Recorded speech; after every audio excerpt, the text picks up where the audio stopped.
d'Henri-Georges Clouzot aurait dû sortir en 1964, mais il n'a jamais été terminé. 45 ans après, un documentaire sort demain au cinéma. Grâce à des bobines de l'époque, il tente de reconstituer le film imaginé par le réalisateur.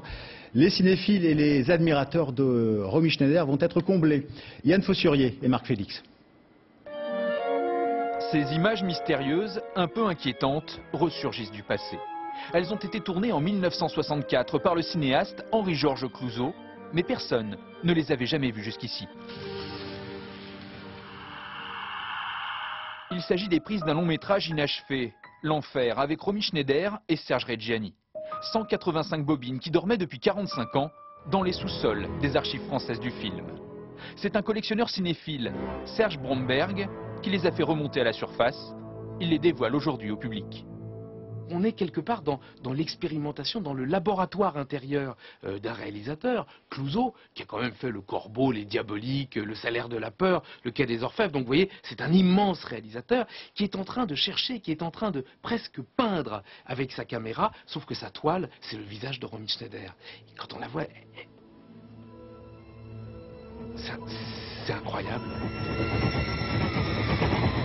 L'Enfer devait raconter la jalousie maladive d'un homme, persuadé que sa femme le trompe. Clouzot voulait inventer un nouveau style, jouer sur les couleurs, les formes, les lumières, pour représenter les fantasmes, le désordre intérieur de son personnage, comme un écho à ses propres tourments.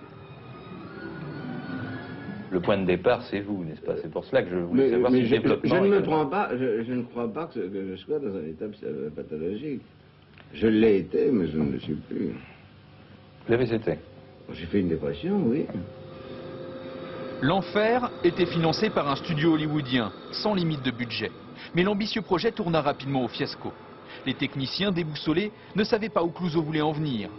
Puis l'acteur principal, Serge Reggiani, claqua la porte, épuisé, après seulement quelques jours de tournage.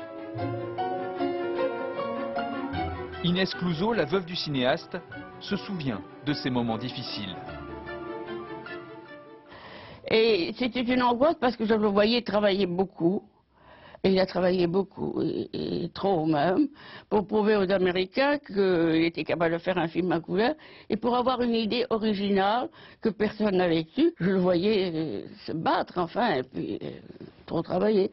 Alors j'avais peur qu'il tombe malade, ben, il est tombé malade. Henri-Georges Clouzot fut victime d'un infarctus sur le tournage. Mais pour le film, ce fut le clap de fin.